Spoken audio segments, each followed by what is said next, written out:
1924, gold prospector Fred Beck claims to have shot a large, hairy, ape-like creature near Mount St. Helens in what is now called Ape Canyon.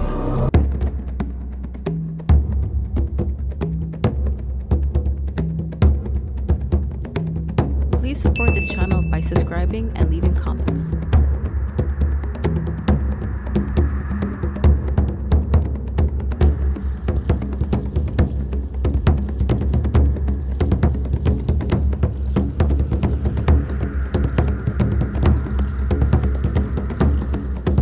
There has been a lot of sightings and a lot of activity down here. At first it looked toward my car and then it started heading away.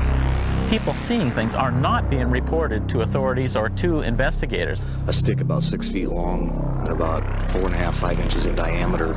He kind of caught it out of the corner of his eye and heard it whirling through the air. And he kind of ducked and it hit him in the back. It's not a human as we know it, but it's not a ape as we would know it.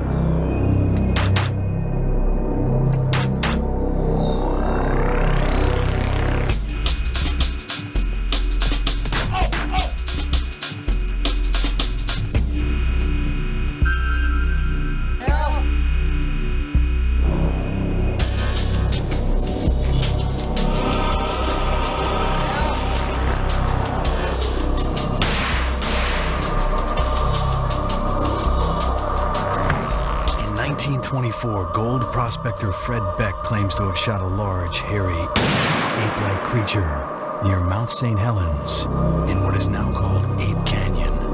The miner's cabin was attacked at night with a hail of stones. They had failed to heed warnings from Native Americans who shunned the area out of fear and reverence for these alleged creatures. It isn't that I believe it exists. I've seen this with my own 2 eyes. It isn't a belief, it's a fact. I know it exists. I've seen it. It's there. Turned a non-believer into a believer that fast. I'm positive of what I saw. I don't think it could have been anything else. The Encounters team has come to the base of Mount St. Helens in Washington State in an attempt to discover the truth behind legends of these hairy giants. Creatures Fred Beck and others knew as mountain devils. I believe there's a lot of people out there who have had sightings that are not getting the information out. Cryptozoologist by profession and driven by her own mysterious encounter, Autumn Williams travels the world. Thousands of people can't have seen something that doesn't exist. All we need is proof. Sometimes at dawn, or the edge of dusk, there's a fleeting glimpse of an impossible sight. Do you have it? Get it. I see it. Michael! What's the range? The sightings are real. The technology, cutting edge. Are you ready for mysterious encounters? Farm in Graham. I was going to farm sit for the weekend.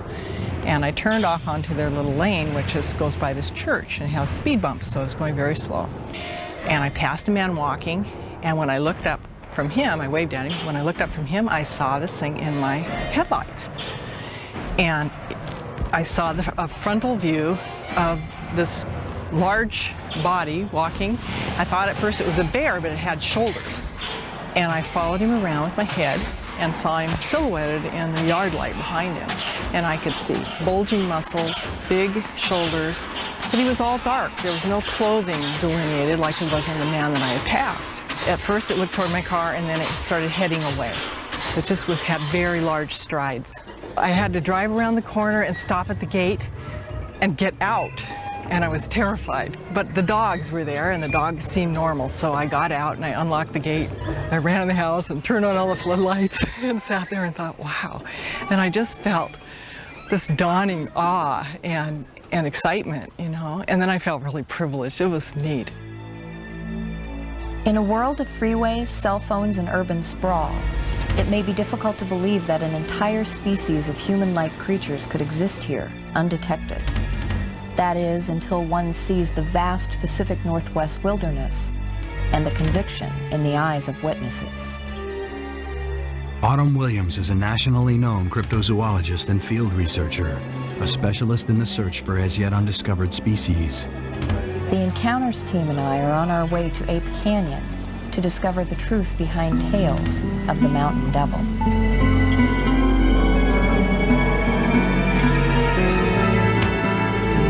The Mount St. Helens area has long been a hotbed for sightings. You're okay there. Here, these creatures are known as mountain devils.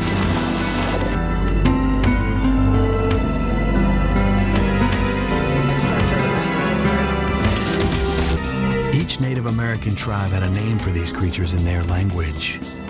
These names all loosely translate to devil. Miner Fred Beck claims that he shot a strange, hairy, ape-like creature. The miner's cabin was attacked, and the prospecting party experienced the wrath of the mountain devils. This amazing story when Mysterious Encounters returns. Ape Canyon is located on the northeast slope of Mount St. Helens in Washington State, near Yakima. Witnesses have cited upright, hair-covered creatures in this area for hundreds of years. Each Native American tribe had a name for these creatures in their language. These names all loosely translate to devil. It happened in 1924, before I was born even. The most famous mountain devil encounter ever recorded was that of miner Fred Beck in 1924. Fred Beck's son, Ronald Beck, recounts the story his father told him. I know it's true. It all happened. I'll give you my word, this story is true. Many things stranger than fiction. And this is one of them. My dad, my uncle, my grandfather, and two other men were prospecting in Mount St. Helens area. And they built a cabin up there and father claimed, I guess, at it for several years or more before this happened, where they encountered with mountain devils. Get the gun. Friends, those are the mountain devils. I didn't believe you before. They saw one first. I guess across the canyon. Dad took a shot at one. He was expert shot. After that, sometime there was attack on the cabin, all right. God save us. It lasted most of the night, rattling everything, jumping up in the roof and throwing rocks. They're gonna get us. I know they're gonna get us. They've stopped. The companions of his were quite scared. What happened to them?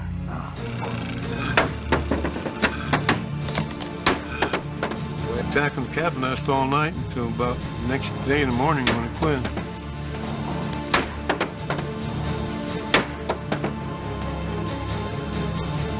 That absolutely happened, and you either believe or disbelieve. I don't care. The body, which gave Ape Canyon its name, was never recovered. Rock throwing is common in eyewitness reports. It seems to be a sort of non-confrontational way of getting people to leave the area. Stories of actual physical violence are few and far between, and are usually in retaliation to some harm done to the creatures. Eyewitness stories like Fred Beck's are intriguing from an anecdotal standpoint. But what about visual evidence? On June 10, 1982, Walla Walla Ranger District employee Paul Freeman was patrolling the Mill Creek watershed when he had his first sighting of the large, hair-covered creature. Although subsequent harassment caused Freeman to quit his job at the Ranger District, he continued his efforts to prove the creature's existence. In 1994, he obtained this footage.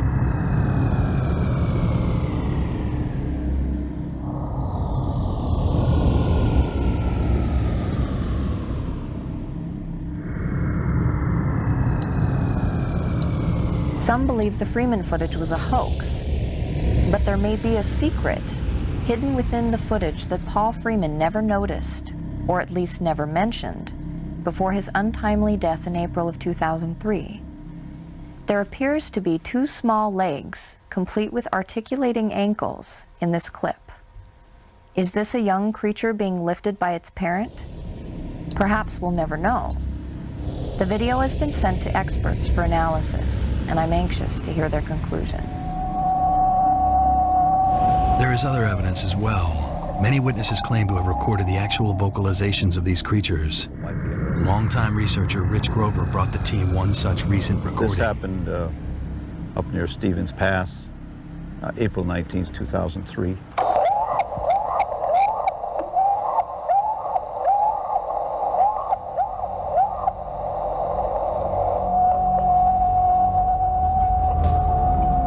But the Encounters team is here to find new evidence of their own, and they have brought a wealth of technology to aid them in their hunt for the Mountain Devil, including an array of infrared cameras that will be strategically placed.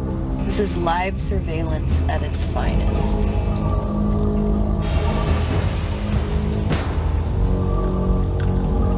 These cameras can capture images in total darkness. A heat-sensitive micron thermal imaging camera will also be used in the area of recent sightings. This camera will detect minute temperature differences within the background, making it impossible for any creature large or small to avoid detection. Richard Knoll has installed a high-speed flash still camera and an infrared camera on the mountain bikes, giving the team the ability to cover large areas with stealth and speed. With the technology prepped and ready, the team scouts the area before nightfall, looking for ideal locations to place camera traps.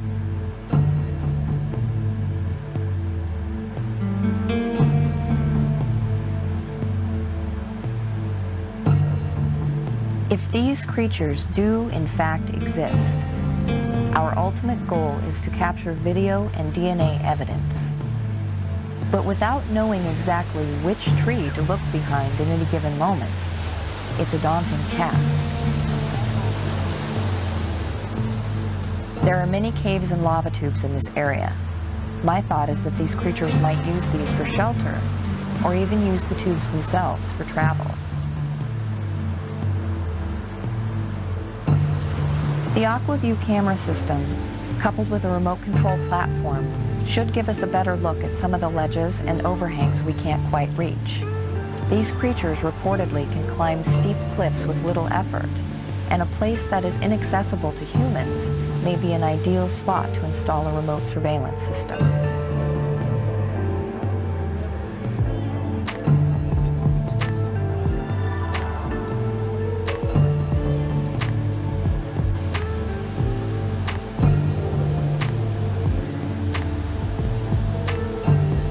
Down at the bottom now.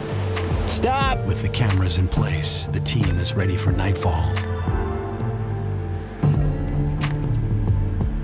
On a previous expedition in Whitehall, New York, several of the team members heard what sounded like chest beating in response to coyote calls.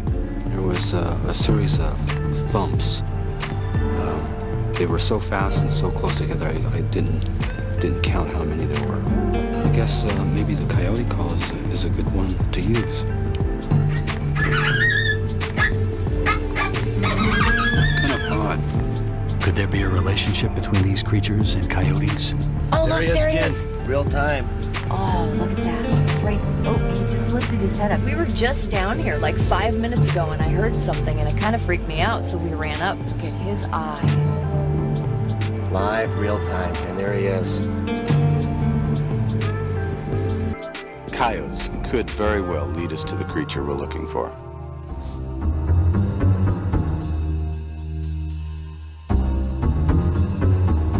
On a previous expedition in Whitehall, New York, several of the team members heard what sounded like chest beating in response to coyote calls. Could there be a relationship between these creatures and coyotes? The Encounters team has come to Mount St. Helens in Washington State to discover the truth behind the legend of the Mountain Devil. Interestingly, it also resembles eyewitness accounts of creatures as far away as New York State and Louisiana. This area is incredibly rugged, full of caves and lava tubes. If these creatures use underground tunnels as regular travel routes or shelters, there might be evidence left behind. Footprints, feces, hair samples, or other signs of habitation. There's only one way to find out.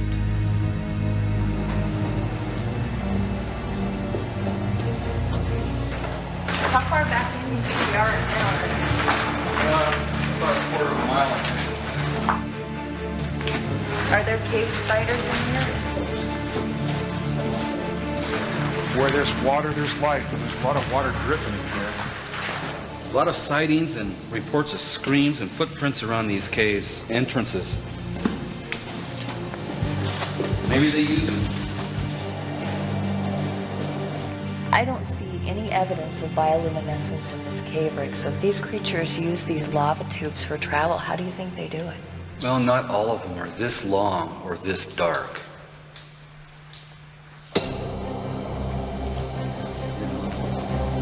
There was a fork right back here, so if you guys want to take the left-hand fork and I'll continue on Okay. down this way and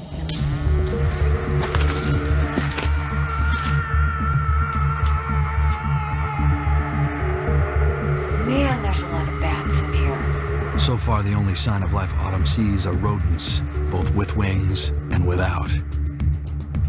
Rick, Matt, do you copy? Yeah, we copy. You guys find anything? No, we found nothing of interest. How about you? Nothing here. I'll meet you guys back at the entrance. Alrighty, we'll see you up there.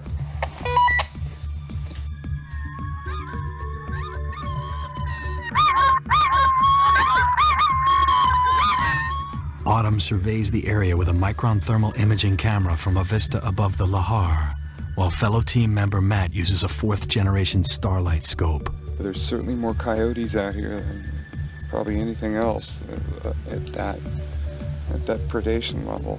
Yeah, it's a spooky place. It looks like a moonscape.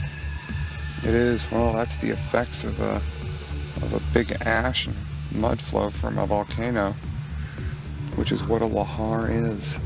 With the thermal camera, you'll be able to see a little bit further if there's any life out there moving around. Swing your goggles around here down to the bait station and let's see if those coyotes came back.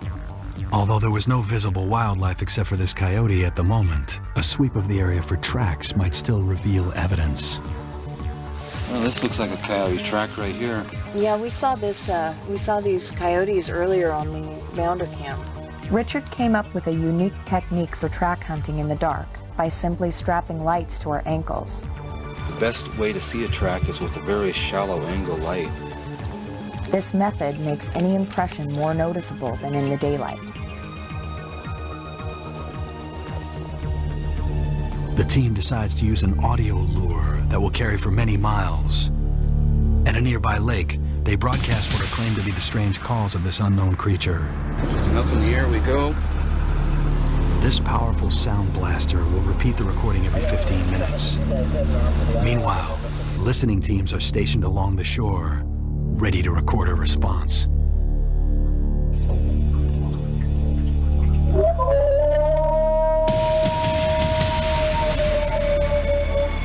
Team 1, do you copy? Copy that. Is that a return call? Sounded like one to me. Yeah. Whoa. What was that? Boat team, we heard what sounded like a return call. Did you guys pick that up out there? Over. Sounded like it came from that side of the mountain over there.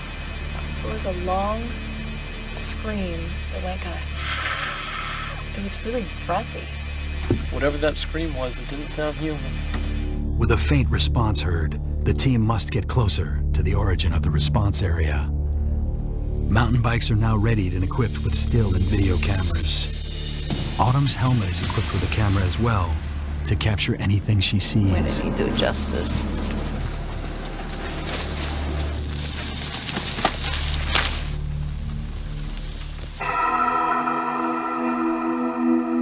After examining the Freeman video extensively, I've come to the following conclusions. County, Washington, attempting to collect evidence of the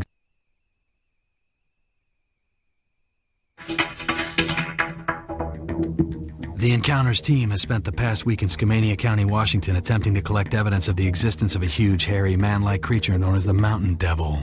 After painstakingly reviewing every single tape, team members concluded every encounter scene was with an identifiable animal native to this forest. The Encounters team was also presented with existing physical evidence. An intriguing videotape shot by Forest Service employee Paul Freeman. Dr. Jeff Meldrum is an expert in anatomy. One of the interesting things about the Freeman video is it also provides a fair amount of context. We know where the location is. Its scale, anywhere between 7 and 7.5 feet in height based on the surrounding vegetation. The way the light plays off the hair makes it look definitely like animal hair. not some fabricated costume fur. There is the reservation about the coincidental encounter by this single eyewitness. In one of these parting shots, there's an unnoticed segment where the individual appears to be scooping up an infant, and one sees two dark, dangling objects that move of their own volition as this apparent infant is hoisted up by the video subject. So all these things taken in balance make for a very compelling piece of video evidence.